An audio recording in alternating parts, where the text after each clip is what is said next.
अस्सलाम वालेकुम students, Karachi board YouTube channel की जानिब से फ़र्स्ट ईयर के फ़िज़िक्स चैप्टर नंबर 10 हम स्टडी कर रहे थे। आज जो हमने न्यूमेरिकल स्टडी करना है 2008 कराची बोर्ड के पास पेपर्स में आया हुआ है।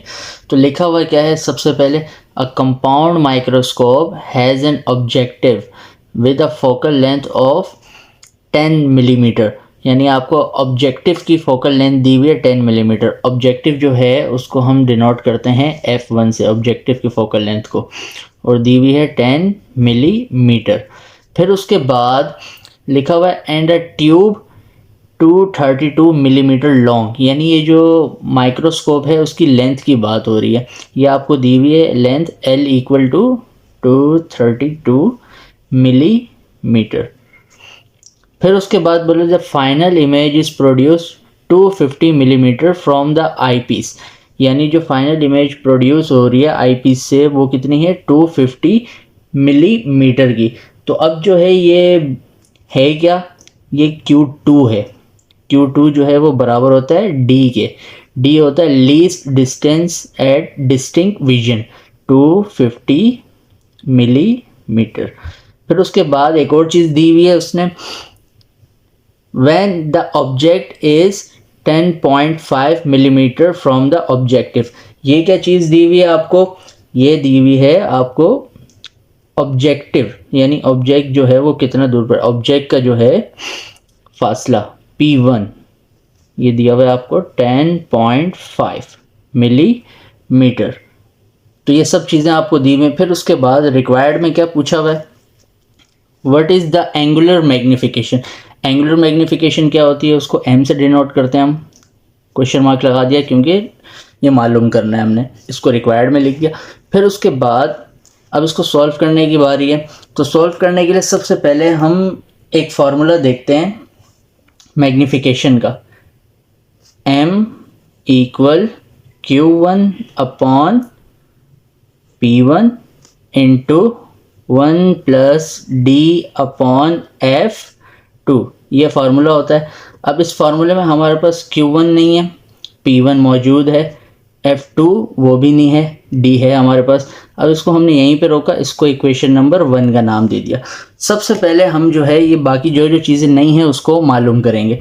तो हम यहाँ पे सबसे पहले बात करते हैं Q1 की। Q1 मालूम करने के लिए आपको जो है फार्मूला लगाना पड़ेगा, thin lens formula, 1 upon F equal 1 upon P plus 1 upon Q, 1 1 1, क्योंकि जो है हमने क्या करना है P1 मालूम करना, तो सब पे 1 1 1 लगा देंगे हम। अब इस तरीके से आप देखें F1 कितना है, F1 जो दिया हुआ है, F1 जो दिया हुआ है वो हमें कितना दिया हुआ है, F1 दिया हुआ है 10 मिलीमीटर। तो हम यहाँ पे लिख देते हैं 1 अपॉन F1 जो है 10 है इक्वल 1 अपॉन P1 कितना है 10.5, फिर उसके बाद प्लस 1 अपॉन Q1 नहीं है, तो अब ये पूरी वैल्यू जो है प्लस के उधर आके माइनस की हो जाएगी। 1 upon 10 minus 1 upon 10.5 equal 1 upon Q1। अब इसका एलसीएम लेना बहुत ही आसान है, क्रॉस मल्टीप्लिकेशन होगा, इसको पहले इससे मल्टीप्लाई करेंगे तो ये हो जाएगा 10.5 माइनस इसको इससे मल्टीप्लाई करेंगे ये हो जाएगा 10। अब नीचे वाली दोनों वैल्यूज़ को जब आप मल्टीप्लाई करेंगे कैलकुलेटर की मदद से तो आपके पास आंसर आएगा 105, 1 अपॉन Q1, इसको ऐसे ही लिख दिया। अब इन दोनों को माइनस करेंगे तो ये आ जाएगा आपके पास 0.5 अपॉन 105 इक्वल 1 अपॉन Q1। अब रेसिप्रोकल कैसे लेते हैं, रेसिप्रोकल लेने का बहुत ही आसान तरीका है, नीचे वाली वैल्यू ऊपर और ऊपर वाली वैल्यू नीचे। यहाँ पे भी Q1 ऊपर 1 नीचे, 1 नीचे लिखने की कोई ज़रूरत नहीं है, मैथमेटिक्स का रूल है।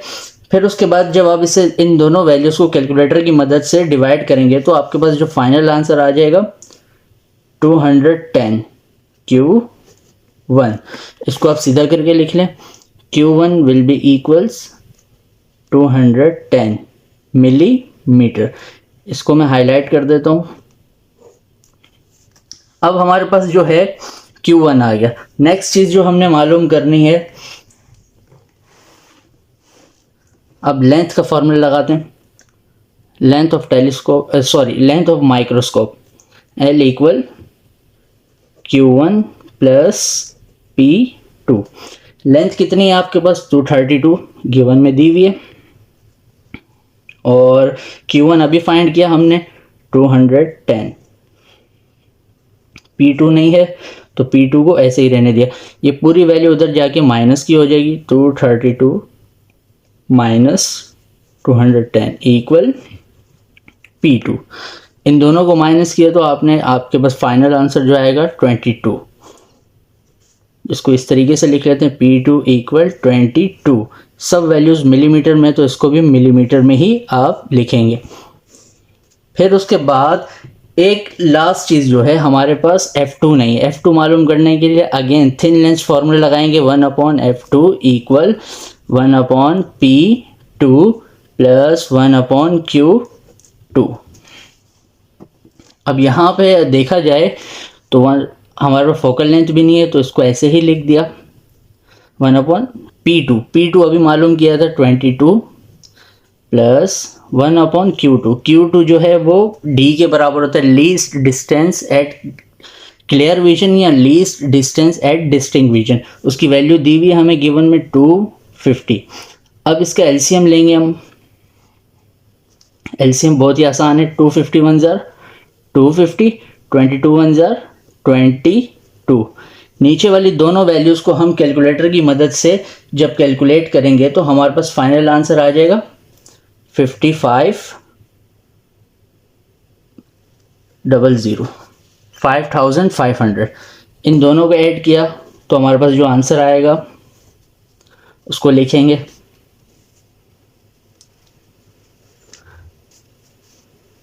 272। अब इसका रेसिप्रोकल कैसे लेंगे, नीचे वाली वैल्यू ऊपर, 1 नीचे लिखने की ज़रूरत नहीं है, 5500 ऊपर और ऊपर वाली वैल्यू नीचे। तो रेसिप्रोकल जब भी लेते हैं दोनों साइड्स पे लेते हैं। अब इसको कैलकुलेटर की मदद से जब आप डिवाइड करेंगे तो आपके पास फाइनल आंसर आ जाएगा 20.22। 20.22। इसको भी हम मिलीमीटर में लिख देते हैं। अच्छा, अब उसके बाद जो है हम यहाँ पे जो मैग्नीफिकेशन का फॉर्मूला था इसको हमने नाम दिया था इक्वेशन नंबर 1 का। इसको हम यहाँ से चलाते हैं आगे। Equation number 1 implies that m equal, अब सबसे पहले Q1 की वैल्यू दी हुई है, Q1 की वैल्यू हमने फाइंड की थी, वो है 210। फिर उसके बाद दी हुई है P1 की वैल्यू। P1 की वैल्यू तो हमें गिवन में ही दी हुई है 10.5 इंटू 1 प्लस D की वैल्यू जो है 250 और F2 की वैल्यू अभी हमने फाइंड की है 20.22। इन दोनों को कैलकुलेटर की मदद से आप क्या करेंगे, सबसे पहले डिवाइड करेंगे तो आपके पास जो आंसर आ जाएगा 20 आ जाएगा। एलसीएम लेंगे, 20.22 1 जार 20.22। यहाँ पे नीचे कुछ नहीं है, हम सपोज करते हैं यहाँ पे 1 है, 1 को 250 से मल्टीप्लाई किया तो 250 ही आएगा। नीचे 1 है तो दोनों को मल्टीप्लाई किया तो यही आएगा 20.22। अब ऊपर वाली दोनों वैल्यूज़ को आपने कैलकुलेट करना है, ये आ जाएगा 270.22। 270.22। फिर उसके बाद नीचे वाली वैल्यू को तो ऐसे ही लिखेंगे। अब नेक्स्ट 20 ऐसे ही लिखा। इन दोनों वैल्यूज़ को कैलकुलेटर की मदद से कैलकुलेट किया तो 13.36। पॉइंट के बाद वैल्यूज़ को तोड़ के पढ़ते हैं, 36 नहीं पढ़ते, 36 ऐसे तोड़ के पढ़ते हैं। अब 20 और 13.36 मल्टीप्लाई हो रहा है तो इसको मल्टीप्लाई करेंगे तो आपके पास फाइनल आंसर आ जाएगा 267.27। तो मैग्नीफिकेशन का कोई यूनिट नहीं होता तो हम इसका कोई यूनिट नहीं लिखेंगे। ये हमारा फाइनल आंसर हो गया। तो आई होप आपको समझ में आया होगा। समझ में आया तो वीडियो को लाइक करें, शेयर करें और हमारे चैनल को सब्सक्राइब करें।